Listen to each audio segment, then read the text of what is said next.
Hello, and welcome to the Wade Borth podcast. I'm your host, Wade Borth, and in every episode, my goal is to get you to think differently about how money works and ultimately to empower you to take control of your money and your personal financing system. Yep, and I think there's people too, and again, God bless them if they want to do it that way, but there's some people that are very comfortable in the rut. They're comfortable just taking their vitamins and doing whatever they're told on a daily basis and following the crowd, and that's okay.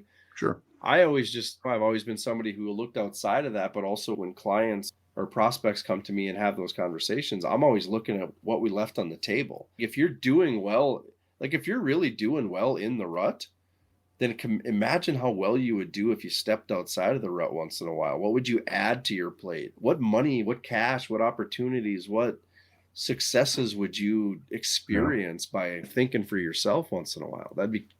Most people don't think like that, which is fine. But for most people, once they start thinking that way, they're like, yeah, maybe I could grow my business 10x. Maybe I could start this other thing. And it's, yeah, you totally can. But you got to be ready to step in that world and think outside the box, trust and believe in yourself, and do all the things that are necessary. Yeah, I would agree with you 100% on that. So I think that's just a great place to leave that, is that, again, it all starts with you, the individual. It starts with me. I can't advocate my responsibilities of who I am to somebody else and then expect everything to turn out the way I want it to. So that's always the key. Is like, it's an exercise, and for me, it starts with me, with my personal responsibility and my belief system that if you can think long term, if you understand that you have this infinite knowledge inside of you that can just be harvested when you want, but I'm just here to empower you to do that. I'm not going to do it for you, because that's the real key. And then we can make this, and again, in my belief system, that we can make this generational impact on so many people in our family and in our extended family and the people that we know. So and it all starts with you and me individually, just having our own responsibility, taking control of what we can control, shipping out or offloading those things that we don't like to do to somebody else, and then just engaging with those people that are professionals in their marketplace, that elite level coaching that's going to get us the change that we want to change. Mike, if people want to find you, get a hold of you, how do they find you? Best way to find me is on cyberdogzmarketing.com, but we're also on Facebook, Instagram, LinkedIn. We're kind of all over the place, but yeah, reach out via the website. That's probably the best way to contact me. Okay. Just along that same lines, how long have you been in business? We probably should have touched on this at the very beginning, but let's touch on it in the end. Just give people a little bit of bio, why you're where you're at today versus maybe in the corporate marketing world. I think your story is pretty interesting. There's a couple answers. So I've been in and around the industry for about 25 years, worked across the creative space, print, retail, whatnot. And Cyberdogz, the initial concept of Cyberdogz started in probably 2000, where I think I've told you this story, but we literally were building brands, logos, websites for beer and pizza. And it started as a side hustle. And it was just always something that I always kept in my back pocket, but also used it to help people in need. Like being in the marketing and creative world, it's amazing how many people you run into that say, hey, can you build me this or do a logo or a website? So I would always just use it for family, friends, acquaintances, and maybe it'd make a little side money, whatever it was, because I just enjoyed doing it and helping people. Well, after 20 plus years in the marketing industry, I decided to start my own thing. So in 2015, Cyberdogz actually became an official entity and an official goal for myself. And we started out doing a whole lot of things. And every business, every year we calibrate and refine and get a little bit more dialed in on what we do. So today, Cyberdogz, we're on our 6th year. We really focus on brand and logo creation, consulting, helping clients bridge the gap and build that long-term vision for their brands. And then we supplement with all the tactical stuff like websites, graphic design, maybe some of the busy work that comes with marketing. But it's really a non-traditional, from an agency perspective, it's really a non-traditional approach to helping people with marketing and really their marketing department if they don't have one. I think that's key. And you're fairly modest. I would say that parts that you left out is that you do have experience in the corporate marketplace. You understand, and you've seen in our discussions, you've told me many stories about what corporate marketing is really about. You've worked for very big names. I won't mention Nike, but there's there are opportunities that you've had to work in the corporate world, but you chose not to go there because you wanted something for yourself. Yeah. So I in the corporate setting, like I learned a lot of things in the corporate setting, obviously, just whether it was business, myself, whatever the case may be, but then also working with brands like Nike, Under Armour, Harley Davidson, Browning Shotgun, you name it, like they're Milwaukee probably Tools. Milwaukee Tool, like there's probably in the tool and sporting goods industry, there's probably a not too many brands I haven't worked with, but it all in different capacities and different facets, and learning from them and seeing how they do things and what their different processes are. And I just, I'm a sponge in those scenarios where I learned a ton from having exposure to these massive brands and being able to help them with solutions. But the one thing that rises to the top and resonates across all those brands from Harley Davidson to Nike to whatever is that we all put our pants on one leg at a time, and the process to success in the idea of planning and branding, it's no different for Sagewell strategy than it is for Nike. They have different resources, different budgets, different visions, but the process and it takes 11 minutes to boil a noodle. It doesn't matter if you're Nike or you're Sage Wealth or if you're in England or you're in Fargo, North Dakota. It takes 11 minutes to boil a noodle. We all put our pants on one leg at a time. And that's the thing that I learned in 25 years in the industry, is that we can all get there. And these tactics, these strategies, they apply to every brand, to every company. I think I've shared this story with you, but I was on the inside of some really fun things with Nike, and I went into that scenario. I was geeking out with the fact that it was Nike and that I love Air Jordans and all this stuff, that it hit me like a ton of bricks when they started talking about the everyday struggles of how to grow social media. Like, how are we going to get more Facebook likes? And what if we did this? I came crashing down to earth so hard, thinking that, wait a minute, you're Nike. You should have all the answers. You should have like magic Nike buttons that just fixes these things. But that's not how it works. So like, to have those conversations and to be inside those companies to some degree, it taught me a lot, but it brought me back to earth and the realization that, like I said, we all put our pants on one leg at a time, which means that your Sage Wells, your Cyberdogz, we can get there too. It's just a matter of working the process and thinking big. You got to continue to challenge yourself. Yeah, I think, and I don't know this for a fact, but I would imagine those companies don't think, how am I going to do 3 or 4 or 5% growth year over year? They have, part of their business has to be that visionary business. What's our picture look like 10 years from now? Yep. Right. Because I've heard it said many times that you can't get somewhere by drifting. So they're very focused on what they want to do. And I think that's actually when you and I started, I was like, if I had a serial number as far as like customers or clients that worked with you, would I be in less than 10? You're in the less than 10. Okay. When I made the leap from, and I always say this, but when I went from employed to unemployed or self-employed, however you want to say it, I had 6, I believe. Yeah. So you were probably 7 or 8, somewhere in there. I'd taken a couple clients and built them up to the point where I could make that leap. But yeah, you were one of the first ones, and you were a fun client to take on at the beginning because you had been in the industry and been doing your thing for so long. And I remember our first conversations where I'm like, what's your business name? And you're like, I don't have one. I'm like, okay. Do you have a business card? And you're like, I don't have one. I'm like, okay, where do I go with this? And over time, we just built it from scratch because you'd been operating as Wade Borth for a long time. And that's no business card, no nothing, just Wade Borth. Yeah. And it wasn't like it wasn't successful, but it was like, I wanted more. So that was where the visionary part came in. It's like, how do we grow this 10 times where we're at, or whatever the number was? We had that discussion, but we wanted so much more. And quite honestly, and this is where earlier in our conversation, we came back to maybe by doing less, we can do more. And that's where we ended up. And it was like engaging somebody that had this tremendous amount of industry experience at a very high corporate level, bring that experience to work with me. And I don't have to do everything myself. And that was part of my issue. It's like, I just don't want to engage in all that stuff that I hate to do. But once I engaged you and you love to do it, then the business goes from a very, what I would consider a successful platform to an even more successful platform, doing a lot less of the stuff that I didn't like to do. That's why I saw that you brought a tremendous value in those relationships or those experiences that you had at the very high corporate level, even though maybe it wasn't what you wanted at the end of the day. Where you had gone through brought you to that point today where it was like it was meant to be. We were meant to come together. And because I was at the point where I needed somebody to do that for me, and you were there to take that on and make it what it is today. Yeah, I will say when I first started Cyberdogz, my first order of business was that I was always going to build Cyberdogz on relationships, not chasing projects, not chasing sales goals.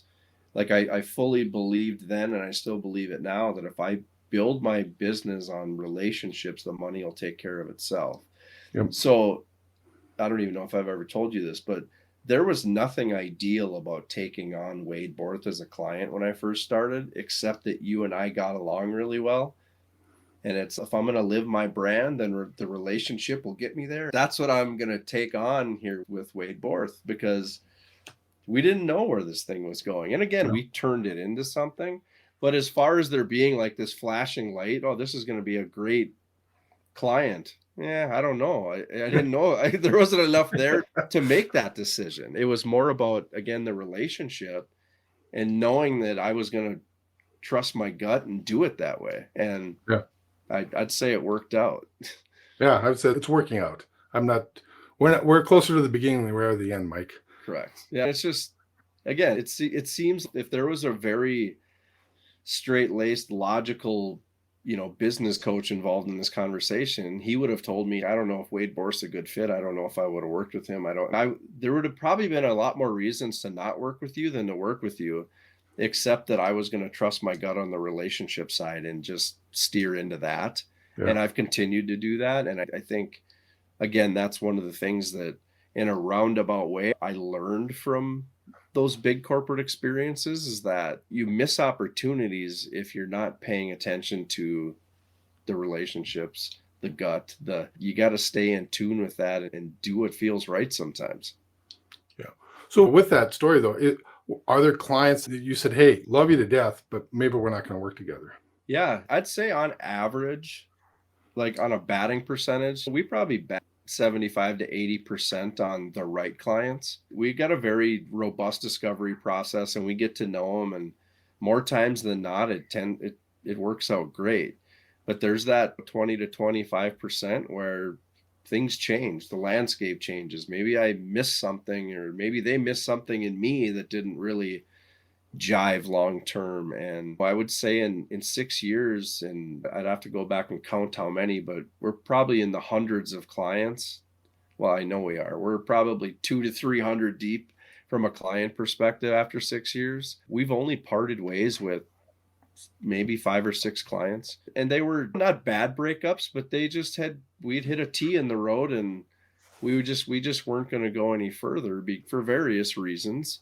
But by and large, I would say we've had a pretty good percentage rate. But yeah, sometimes you got to cut them loose, and I've always said divorce is sad. It's not something I wish on anybody, but sometimes it's necessary. Yeah. And I think part of that speaks to that is your process, your intake process. You're getting to know somebody from the very beginning versus saying, hey, this is a project.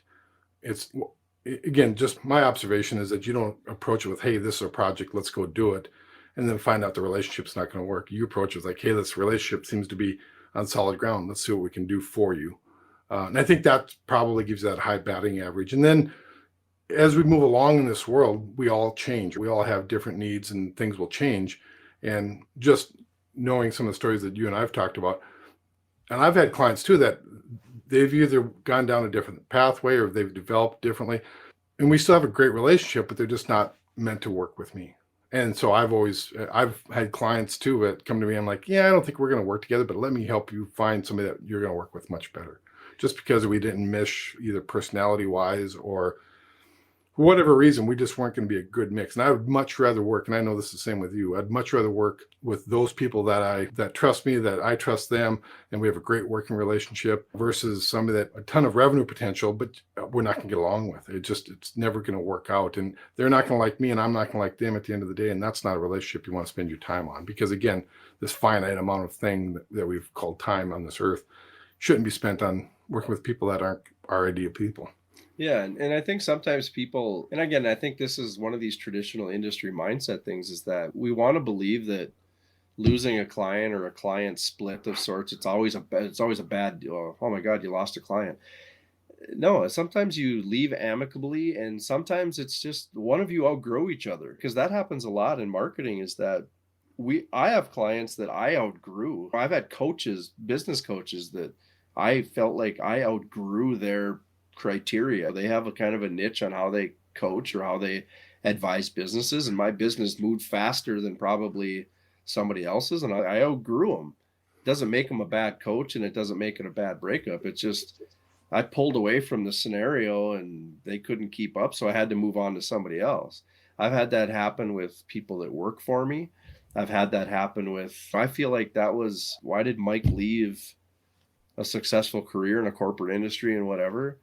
Part of it was I wanted to stretch my creative legs, but part of it was I felt like my ideas were outgrowing my current position. And I had to decide, do I want to put a cap on my own? Do I want to basically stifle my own growth to stay comfortable? Or do I want to tear this Band-Aid off and go for it? And I'd say that's true with client relationships, with people that work for you, partnerships. Like sometimes you just outgrow each other, and or the path splits and one person goes left, the other goes. It's not always a bad thing. It's just part of the business process. And I think if you're paying attention to yourself and paying attention to your growth and paying attention to all the things we've talked about, that's inevitable. In fact, if you came to me and you said I had the same business partner for 25 years and we've never had a disagreement, I would probably laugh and go, "Oh boy, how comfortable are you?" Like Yeah. you apparently have never ruffled each other's feathers or attempted to nudge each other to be better if you've never disagreed with anything. And the other side of the equation, were you being honest with each other? Correct. Right. If you're never ruffling, I can't imagine anybody being my exact clone, like thinking exactly the way I think and having the same exact beliefs as I have for 25 years. It's like a marriage too, right? Yep. If you don't ruffle each other's feathers, you're probably not being honest, or you don't have a synergy to grow. And that's probably the biggest way to look at it. Even I would say we have a great relationship, Mike. You and I disagree a lot about different things. It's never just about process and what should be good for me or where we can go. But that's good because it's healthy. Again, it goes back to that mindset of, am I willing to think that there's maybe more than what I know out there? Am I willing to learn and hear a different idea? When I work with you, that's always the case, right? We don't always agree. Most of the time we don't. But we find a way, which helps me because also it's grown this thought process that I have that I'd never thought about before. Yep. And I think it's good to nudge people in uncomfortable ways and Sure. striving to be better. Because if everything we did felt like a layup scenario, I would start to question our work ethic. Yeah. Like if things are just working and we're not trying that hard to make it happen, then are we really doing all that we can? I don't think so. So here's you know who Fred Rogers is? I do. You'll love this. Yep. So I have a Fred Rogers calendar, by the way. Okay. This gives me a quote a day. I've kept this one. So you're right there. I kept this one. It's from January 19th. And his quote was, "If we had everything we ever needed or wanted, we would have no reason to create anything." So again, if we're always comfortable, we're rarely going to create anything. Yep. So my job is to get people a little bit uncomfortable. Yep. So we can create something bigger. I want my brand and the brands that I work with, I want those to be the ones that people are copying. I don't want to copy other people. I want them to go, "That's weird," or "That's strange," and then have that over time convert to, "Okay, that's genius. I'm going to do that." And I want to be copied. Like I want to do things differently to the point where, like when my clients and the brands I work with get compliments and they come back to me and go, "Oh, you wouldn't believe somebody said this," then it's working. We're doing things that are getting people noticed. In some industries are a complete snooze fest. Sorry, but they are. And if you can disrupt, the norm and get people to actually compliment you in kind of a snoozy industry, that's a pretty cool thing. You like the insurance industry? I wasn't going to say that, but there are some industries that are just not super sexy. They're not industries that make noise. Yeah. And if you can make a little noise inside one of those industries, it means you're doing something different. It means you're stepping outside the box a little bit. Thank you, Mike. I appreciate your time today. That's been fabulous. I enjoy our conversations. Again, just your website is Cyberdogzmarketing.com. Oh, don't forget your other website, dogdaysapparel.com. Dog Days Apparel. That's a whole other conversation, but That's a whole really, other conversation. I love that story that you put in what is it, Dog Days Apparel? It's a fun story, and maybe we'll touch on that in our next interview. All right, sounds good. Thanks, Mike. Yep, thank you. If you're enjoying this podcast or know anyone else that might be interested, please be sure to hit the subscribe button and please leave a review. This will help this podcast reach and help more people by ranking higher in searches and ultimately help more people get out of financial bondage. And don't be afraid to share this podcast with your friends and family, as we can be easily found on Apple Podcasts and Spotify.